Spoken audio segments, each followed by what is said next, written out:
महाराष्ट्र आपला एवढा भाग्यवान आहे आणि त्या महाराष्ट्रामध्ये आपला जन्म आहे. नवे नवे भारत एवढा श्रेष्ठ आहे, त्या भारतामध्ये आपला जन्म आहे.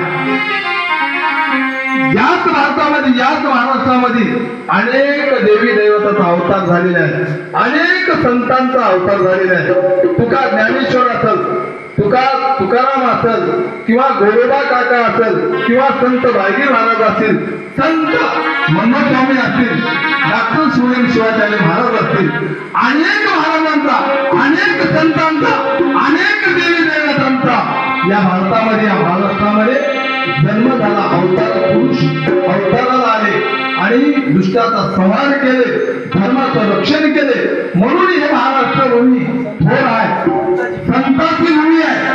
म्हणून या महाराष्ट्र भूमीला संतांची भूमी असं म्हणतात. सर्व गुण संपूर्ण महाराष्ट्र मोठा थोर तुका ज्ञानेश्वर जन्मले याच भूमीवर, याच भूमीवर.